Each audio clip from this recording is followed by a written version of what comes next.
ചരിത്രത്തിലെ ഏറ്റവും നിഗൂഢവും എന്നാൽ അതിശക്തവുമായ വ്യക്തിത്വങ്ങളിൽ ഒരാളാണ് വിശുദ്ധ യൗസേപ്പിതാവ്. ബൈബിളിലെ മറ്റ് പ്രമുഖരെ പോലെയല്ല അദ്ദേഹം. വിശുദ്ധ ഗ്രന്ഥത്തിൽ അദ്ദേഹത്തിന്റെ ഒരു വാക്ക് പോലും രേഖപ്പെടുത്തിയിട്ടില്ല. എന്നിട്ടും അദ്ദേഹത്തിന്റെ നിശബ്ദമായ പ്രവൃത്തികൾ കർത്താവായ യേശുവിന്റെ ഭൂമിയിലെ ജീവിതത്തെ അഗാധമായി സ്വാധീനിച്ചു.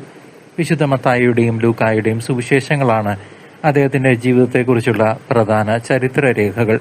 തടിയിലും കല്ലിലും നൈപുണ്യമുള്ള ഒരു തൊഴിലാളി അഥവാ ടെക്ടൺ ആയിരുന്നു യൗസേപ്പ്. നസ്രത്ത് എന്ന വിനീതമായ ഗ്രാമത്തിലാണ് അദ്ദേഹം തന്റെ ജീവിതം നയിച്ചിരുന്നത്.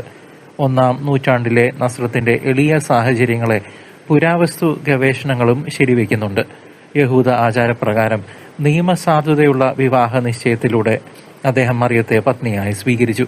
മറിയം പരിശുദ്ധാത്മാവിനാൽ ഗർഭിണിയാണ് എന്നറിഞ്ഞപ്പോൾ അവളെ പരസ്യമായി അപമാനിക്കാതെ കരുണയോടെ പ്രവർത്തിക്കാൻ അദ്ദേഹം തീരുമാനിച്ചു. ഈ തീരുമാനം യഹൂദ നിയമത്തോടുള്ള വിശ്വസ്തതയും ഒപ്പം ക്രിസ്തീയമായ കരുണയും ഒരേപോലെ പ്രതിഫലിപ്പിക്കുന്നു. സുവിശേഷമനുസരിച്ച് ഒരു ദൈവദൂതൻ സ്വപ്നത്തിൽ പ്രത്യക്ഷപ്പെട്ട അദ്ദേഹത്തോട് സംസാരിച്ചു. പുരാതന യഹൂദ സംസ്കാരത്തിൽ സ്വപ്നങ്ങൾ ദൈവഹിതം വെളിപ്പെടുത്തുന്ന പ്രധാന മാർഗങ്ങളായിരുന്നു. ഒട്ടും മടിക്കാതെ ദൈവകൽപ്പന അനുസരിച്ച് അദ്ദേഹം മറിയത്തെ തന്റെ ഭാര്യയായി സ്വീകരിച്ചു. പിന്നീട് റോമൻ ചക്രവർത്തി അഗസ്റ്റസിന്റെ നിർദ്ദേശപ്രകാരമുള്ള കാനേശുമാരിയിൽ പങ്കെടുക്കാൻ അദ്ദേഹം ബേത്ലഹേമിലേക്ക് യാത്ര തിരിച്ചു. ആ ചരിത്രപരമായ യാത്രയ്ക്കിടെ ബേത്ലഹേമിലെ ഒരു കാലിത്തൊഴുത്തിൽ വെച്ച് യേശു ജനിച്ചു. അധികം വൈകാതെ ഹെറോദോസ് രാജാവിൽ നിന്ന് രക്ഷപ്പെടാൻ വീണ്ടും ഒരു സ്വപ്ന ദർശനത്തിലൂടെ അദ്ദേഹത്തിന് താക്കീത് ലഭിച്ചു.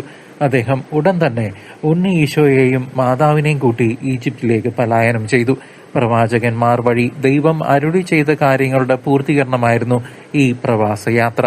ഹെറോദോസ് രാജാവിന്റെ മരണശേഷം യൗസേപ്പ് വിശുദ്ധ കുടുംബവുമായി ഇസ്രായേലിലേക്ക് മടങ്ങി. അദ്ദേഹം വീണ്ടും നസ്രത്തിൽ താമസമുറപ്പിക്കുകയും യേശുവിനെ ലോകദൃഷ്ടിയിൽ നിന്ന് മറച്ച് വളർത്തുകയും ചെയ്തു.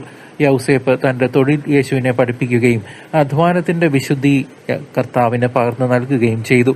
പിൽക്കാലത്ത് സുവിശേഷങ്ങൾ യേശുവിനെ തച്ചന്റെ മകൻ എന്ന് വിശേഷിപ്പിക്കുന്നുണ്ട്.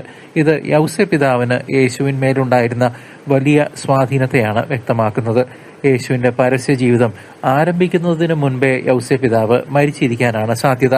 കാൽവരിയിലെ കുരിശുമരണ സമയത്ത് അദ്ദേഹത്തിന്റെ അഭാവം ഈ ചരിത്രപരമായ നിഗമനത്തെ ബലപ്പെടുത്തുന്നു. ഒറിജൻ തുടങ്ങിയ ആദ്യകാല സഭാപിതാക്കന്മാർ അദ്ദേഹത്തിന്റെ നിശബ്ദമായ പങ്കിനെ ആഴത്തിൽ ചർച്ച ചെയ്തിട്ടുണ്ട്.